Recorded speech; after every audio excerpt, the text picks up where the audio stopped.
Case നമ്മുടെ കുണ്ട്രയില് ഈ ഒരു ഇലക്ഷനില് വേദലക്ഷ്മി ഇട്ട പോസ്റ്റ് ആണ് കേട്ടോ. ബിഗ് ബോസിലെ വേദലക്ഷ്മി ഇട്ട പോസ്റ്റ് അറിയാലോ. വേദലക്ഷ്മി അറിയാത്തവരാരുമില്ല. ഡോക്ടർ റോബിൻ രാധാകൃഷ്ണനെതിരായിട്ടാണ് ഇപ്പൊ വേദലക്ഷ്മി വന്നിരിക്കുന്നത്. അപ്പൊ ഞാൻ അതൊരു കാര്യം കാണിച്ചു തരാവേ.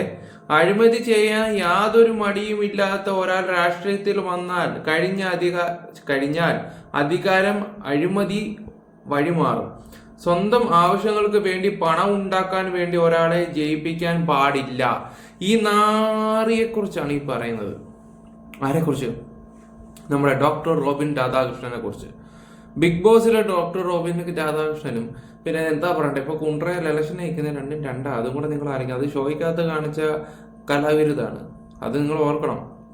സ്വന്തം കാര്യം മാത്രം കാണാൻ വേണ്ടി ഇവന്റെ കൂടെ ഉള്ളവർ ഇപ്പോഴും എന്നോട് പറയുന്നുണ്ട് ഇവനെ പോലൊരു വഞ്ചകൻ ഈ ലോകത്തില്ലെന്ന്. BJP പാർട്ടി തരുമെന്ന് പറഞ്ഞവനാണ് ഈ ഡോക്ടർ റോബിൻ രാധാകൃഷ്ണൻ. അപ്പോൾ 2 മാസം മുമ്പാണ് ഒരു വ്യക്തിയോട് ഈ കാര്യം പറഞ്ഞത്.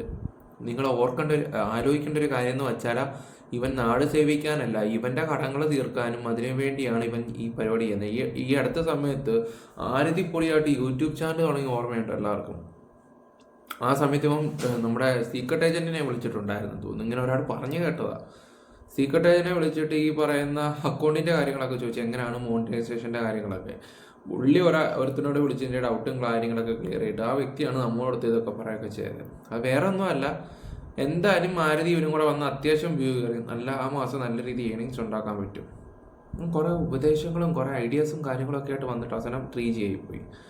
പിന്നെ ബിഗ് ബോസിൽ വന്നപ്പോൾ അവന് സിനിമ അഭിനയിക്കണം, സംവിധായകനാണെന്നും പറഞ്ഞ് 2 വാച്ച് ഇട്ടുകൊണ്ട് നിൽക്കുകയും ചെയ്തിട്ട് ഒരു പോസ്റ്റർ അടിച്ചു വിട്ട്.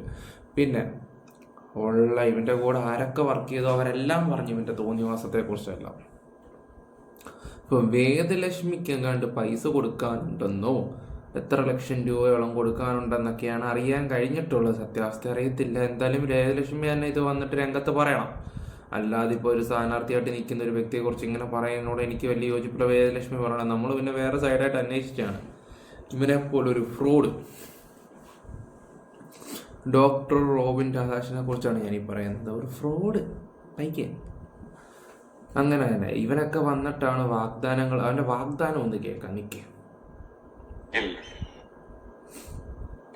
ഇൻ കേസ് നമ്മുടെ കുണ്ട്രയില് ഈ ഒരു ഇലക്ഷനില് NDA കാൻഡിഡേറ്റ് ആയിട്ടുള്ള ഡോക്ടർ റോബിൻ രാധാകൃഷ്ണൻ വിജയിക്കുകയാണെന്നുണ്ടെങ്കിൽ 90 ദിവസത്തിനകത്ത് നമ്മുടെ പ്രധാനമന്ത്രിയായിട്ടുള്ള ശ്രീ നരേന്ദ്ര മോദിനെ കുണ്ട്രയില് കൊണ്ടുവരുന്നതായിരിക്കും. ഓക്കെ, സോ പലരും ഡൗട്ട് ഉണ്ടാവും കുണ്ട്രയിൽ വരും എന്നുള്ളത്. ഉറപ്പായിട്ടും കൊണ്ടുവരും. വിജയിച്ചു കഴിഞ്ഞാൽ 90 ദിവസത്തിനകത്ത് കൊണ്ടുവരും. നമ്മുടെ നാട്ടിലെ ജനങ്ങളുമായിട്ട് ഡയറക്റ്റ് ഇന്ററാക്ട് ചെയ്യിപ്പിക്കും. പ്രശ്നങ്ങൾ കേൾക്കും.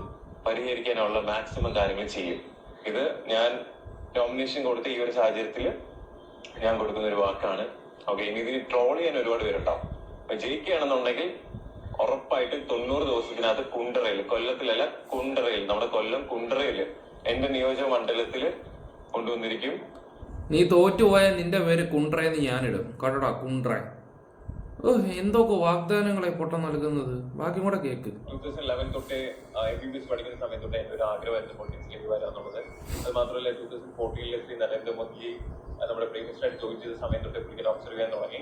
അപ്പം എനിക്കൊരു ഇൻസ്പിറേഷൻ ആണ് പുള്ളിക്കാരൻ എന്ന് പറയുന്നത്. അത് മാത്രമല്ല നമ്മുടെ പിന്നെ നീ എന്തിനാണ് ഡോക്ടർ പഠിക്കാൻ പോയ? വല്ല രാഷ്ട്രീയത്തിൽ നിന്ന് ആദ്യം മുതൽ ഇറങ്ങി വല്ല തല്ലു കൊണ്ടിട്ടൊക്കെ വന്നായിരുന്നെങ്കിലോ അന്തസ്സുണ്ടെന്നെങ്കിലും പറയാം. ഇത് ചുമ്മാ ഡോക്ടറാണെന്നും പറഞ്ഞിട്ട് എൻജിനീയറിംഗ് ആണ്, പ്ലംബർ ആണെന്നൊക്കെ പറഞ്ഞു വന്നിട്ട് എന്തോന്ന് അടയത്. അന്ന് അറിയാൻ വയ്യാത്തോണ്ട് ചോദിക്കുക. ജനങ്ങളെ പറ്റിക്കരുത്. ഒരു ഫെയിം ഉണ്ടെന്നും പറഞ്ഞിട്ട് വന്ന് പറ്റിക്കരുത്. നീയൊക്കെ നാണം കെട്ടവനെ. വെറും നാണം കെട്ട ഒരു തൊഴിലാടാ നീ കാണിക്കുന്നേ. നീ ഒരു കാര്യം പറയാം, ജനങ്ങൾക്കല്ല നിന്റെ കൂടെയുള്ള കൊച്ചിനെ പോലും നീ വികസനം കൂടെയുള്ള ആ കൊച്ചിനെ പോലും നീ നല്ല രീതിയിൽ നോക്കാത്തവനെന്നാണ് അറിയാൻ കഴിഞ്ഞത്. എന്നിട്ട് വന്ന് ഡയലോഗ് അടിക്കുന്നു. ലോകത്തിലെ ഏറ്റവും മോസ്റ്റ് പവർഫുൾ പേഴ്സൺസിൽ ആളാണ് നമ്മുടെ പ്രൈം മിനിസ്റ്റർ. സോ ഞാൻ ബേസിക്കലി ഒരു ഡോക്ടറാണ്. അപ്പം എന്ത് യോഗ്യതയുണ്ട് ആശാനെ ഡോക്ടറാന്ന് പറയാനാ? നിനക്ക് ഒന്ന് കുത്തി വെക്കാൻ അറിയാവോ? പാരസിറ്റമോള് ഏതാണെന്ന് തിരിച്ചറിയാൻ അറിയാത്തവനാ നീ. 7-8 വർഷം ഡോക്ടറായിട്ട് സർവീസ് ചെയ്തിരുന്ന ഒരാളാണ്. സോ അപ്പൊ എന്റെ സർവീസ് കുറച്ച് ആൾക്കാരിലേക്ക് മാത്രമേ എനിക്ക് നൽകാൻ സാധിച്ചുള്ളൂ. അത് പോകണം, ഹോസ്പിറ്റലിൽ പോയി പണിയെടുക്കണം, കഷ്ടപ്പെടണം, സർജറി ചെയ്യണം, അല്ലെങ്കിൽ അവരെ ശുശ്രൂഷിക്കണം. നിനക്കിങ്ങനെ കൊണയടിക്കാനല്ലേ അറിയത്തുള്ളൂ. അപ്പൊ എന്നെ ഇപ്പൊ ഒരുപാട് പേര് ഇഷ്ടപ്പെടുന്നുണ്ട്, ഒരുപാട് പേര് സപ്പോർട്ട് ചെയ്യുന്നുണ്ട്. അപ്പൊ എല്ലാവരിലേക്കും എനിക്ക് എന്റെ സേവനം നൽകണമെന്ന് ആഗ്രഹമുണ്ട്. സോ അതിന് ഏറ്റവും റൈറ്റ് പാത്ത് എന്ന് പറയുന്നത് ഞാൻ പൊളിറ്റിക്സ് ആണ് ചൂസ് ചെയ്തത്. അത് മാത്രമല്ല എനിക്ക് ഇഷ്ടപ്പെട്ട പാർട്ടി BJP പാർട്ടിയാണ്. ഒരുപാട് പേർക്ക് അതിൽ എതിർപ്പുണ്ടാവാം. നിങ്ങളുടെ വ്യക്തിപരമായിട്ടുള്ള ഇഷ്ടങ്ങൾ ഞാൻ ഒരിക്കലും ചോദ്യം ചെയ്യാൻ പറ്റുന്നില്ല. ഇത് എന്റെ വ്യക്തിപരമായിട്ടുള്ള ഇഷ്ടമാണ്. പക്ഷെ വോട്ട് മാത്രം ചോദിക്കരുത്. കുണ്ട്രയിലെ ജനങ്ങളെ ഈ കുണ്ട്രയ്ക്ക് വോട്ട് കൊടുക്കരുത്, അത്രേ ഞാൻ പറയുന്നുള്ളൂ. അപ്പോൾ വേദലക്ഷ്മിയുടെ കാര്യം എനിക്കൊന്നത് വയ്യ, ഹെൽത്ത് ഇഷ്യൂസ് ഉണ്ട്. ഞാൻ അതുകൊണ്ട് ഒരു ഫണ്ണായിട്ട് ചിരിച്ച് കളിച്ചങ്ങ് പോവാണ്. പക്ഷെ ഇവൻ കാരണം ബുദ്ധിമുട്ടായിട്ടുള്ള കുറേ ആൾക്കാരുണ്ട്. ഒരുത്തിന് 43-44 ലക്ഷത്തോളം കൊടുക്കാറുണ്ട്. ഇലക്ഷൻ കഴിഞ്ഞ് 4 കോടി രൂപ കിട്ടുമ്പോൾ അതിൽ നിന്ന് അവന് കൊടുക്കാമെന്നാണ് ഏറ്റിരിക്കുന്നത്. പിന്നെ വേദലക്ഷ്മിയുടെയും കുറച്ച് വിഷയങ്ങളും കാര്യങ്ങളും ഉണ്ടെന്നാണ് അറിയാൻ കഴിഞ്ഞിട്ടുള്ളത്. ഇവൻ വെറും നാറിയാണ്, അത്ര ഞാനിപ്പോൾ പറയുന്നുള്ളൂ. അതുകൊണ്ട് ഗൈസ് സൂക്ഷിക്കുക, വോട്ട് കൊടുക്കാതിരിക്കുക. വേദലക്ഷ്മി ഇതിനുള്ള മറുപടിയും തരണം. Bye, love you all.